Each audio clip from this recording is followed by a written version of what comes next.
What's going on, everybody? It is the Nicholas Psakas Chelsea Football Channel, and today, Chelsea 4, Tottenham 3. What a result! This was a crazy game. Unbelievable match. Spectacles on both ends. First half, second half. Second half, what a second half, dude. But, can we first just say, we've got our Chelsea back. We have got our Chelsea back. I haven't felt this good about any team since we finished third and got a Champions League win. I haven't felt that good about our team since then. Personally, we have been struggling as a team for the last 2.5 years. We finished 12th, 6th, no cups, no nothing. Currently, we are sitting second place. We have a manager. We have a team. We're going to get a cup at the end of the season, guaranteed. I don't want to say it. We're in the title race. I can't be delusional. We're playing for 3 points every time. I don't want to say it, but I'm gonna say it. We're in the title race as it stands. We're 2 points above Arsenal for second place. We're in it. We are fully in it. There's no other way to put it. I don't like to be delusional, and I don't think it is delusional to say it. As I heard somebody say on, I think it was an ESPN FC at Progress. They were saying you're delusional, I think, if you can't say you're in a. Oh, it was Mark Goldbridge who said if Chelsea fans don't think you're in a title race, you're delusional. Because it would be delusional to say that right now. We're in second place. We've won, I think, 4 of our last 5, if I'm not mistaken, games in the league. We're flying. We are absolutely flying. And this game just puts the cherry on top. Let's start from the back. First goal, Tottenham score. Mistake from Cucurella. Of course, guy who gave him his shoes in this game need to be fired. He needs to be fired. Cucurella slipping all over the place, commits the first one. It's not good defending from Levi Colwill, but Solanke puts it in for 1-0. Cucurella, another slip. 2-0. 2-0, Kulusevski goal. Not good from Robert Sanchez either. I don't know what he's doing on that dive. Not good. We'll get into more about him later, but not good on that play. Then, Jadon Sancho, or should I say Eden Hazard, makes it 2-1 off an insane goal. Insane is a little word for it, but I think this is a brilliant goal. No one closes him out. It's a laced shot. It's a thunderous shot into the bottom right corner. Fraser Foster, who had a great game, give him some props. He had a great game, but he can't stop this one. Too much heat. Bottom right corner. Jadon Sancho gets his second Chelsea goal, and he looks like he's on another world right now. Great stuff from Jadon Sancho. We go into halftime, 2-1 down, and we're thinking, okay, we get the goal to help us out before we get into halftime. Now, what is Poch? Holy, I did not just say Poch. What did Enzo Maresca, the genius, do? Well, he makes a sub that I wasn't expecting. Romeo Lavia comes off, but I understand it. There's a lot of tackles flying in, a lot of aggression. Even though he was probably one of the better players for Chelsea in that second half, he comes out, or in the first half, he comes out. Moises goes into the midfield, which I think was a good decision. And instead, he makes Cucurella the inverted wingback, and Malo Gusto is the one who ends up playing more as a conventional right back. I loved this decision because I think that Cucurella made us more solid in defense. Caicedo was able to move more forward, and him and Enzo were brilliant. And we see it for the first goal. We get the equalizer from a Cole Palmer penalty. It's a blatant foul. Moises Caicedo drives it. Brilliant from him. Yves Bissouma is doing some dumbass tackle. Doesn't work. And we get the goal because of it. Palmer never misses from the penalty spot. The next goal, making it 3-2. It's brilliant work from Palmer. Nobody, again, they close him down too late. He whips in like some kind of, I think, shot that turns into kind of a cross. And guess what? Enzo Fernandez sticks it in the back of the net. This guy has been brilliant. More on him later. Then the last goal, another blatantly stupid, absolutely dumb tackle from, I think, Matar Sarr. There's no reason to do it. Palmer gets another penalty, and it's filthy. It's disgusting from Cole Palmer. Absolutely disgusting. This guy is just, I don't even know what he was trying to do. But he puts it in the middle. Fraser Foster's getting up. He looks back, and the ball basically just touches the back of the net. It just touches the back of the net. What are you going to do? Cole Palmer is inevitable. This guy's incredible. 4-2. They get a late goal at the end and make it 4-3, make it seem like it was a better game. They got dominated in the second half. and we win this game. Chelsea going to second place. Let's get into the lineups. Let's see how the guys did. So here's the lineup and their ratings. Sanchez, Cucurella, Colville, Badiashile, Caicedo, Enzo Fernandez, Romeo Lavia, Jadon Sancho, Cole Palmer, Pedro Neto, and Nicolas Jackson.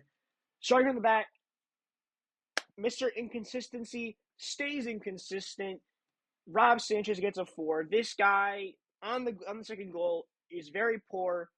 He gets down slow. It's not even a hard hit shot. So, like, we're all looking at it. We all wonder how he doesn't save it. And then his passing was horrible. He only, I think, completed half of his passes this entire one. I think he only had completed 3 long balls. He was simply not good. He gets a 4, not even an average performance, a below average performance. Could even be a 3. Not a good performance at him. I want to see Jorgensen play, but we'll probably end up seeing him on Thursday in Kazakhstan. Cucurella gets a 4. I know this is very harsh. I think the 2 mistakes at the beginning are inexcusable mistakes, and if you're challenging for a title, mistakes like that cannot happen. Now, I think he gets a 1 or a 2 in the first half almost, but he gets almost a 6 or a 7 in the second half, so I'm evening it out as a 4 or 5. It could easily be a 5 or a 6, but the first 2 mistakes are inexcusable in my opinion, and he gets a 4. I don't think he was horrible. After the first 20 minutes, I thought he was pretty damn good. But the first hand, it ruins it for him. So he gets a 4 for me. Now, Colville and Badiashile, I think that Colville was better than Badiashile. I think Badiashile was out of place sometimes. I think he was out of formation. He was very inconsistent. Again, a guy I was really hoping would show me something, but he didn't show me enough in this one. I think that a guy like Tosin might get a start in the Premier League next time. Just how it's going to be, I think. We're going to be missing West these next few games. Colville, however, I think he was the better of the pairing. However, I don't think he was still good. Like I said, I don't think he did very well in the Solanke goal. I don't think his defending was very good. But overall, it was a little bit iffy at the back the entire game. Moises Caicedo gets a 7.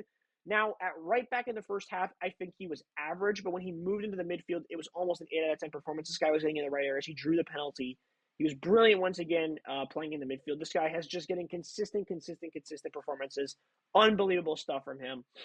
Enzo Fernandez. Now, I give him an 8 because this guy in the second half was unbelievable.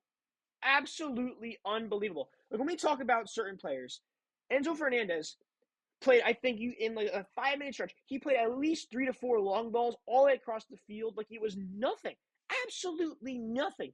He takes that shot on like he was a natural striker, and he puts it in the bottom of the net. You see guys whiff that all the time. Instead, he drives it in the bottom left corner. He was unbelievable in this game. First half, Second half, everything. And that's all that mattered in this one. Excellent from Enzo. He's been incredible. 10 goal contributions, I think, in his last 8 games. Keep that shit up, my friend. Lavia, great first 45 minutes. He got that yellow card, which I think, unfortunately, ended his night early for that only reason, that being it. But personally, I'm very, very happy with how he played. He completed all his passes. He was doing great in ground duels. He was showing his great quality, but he was basically a maneuver from the system changing, which stunk for him, but that's just how it had to be. Jadon Sancho.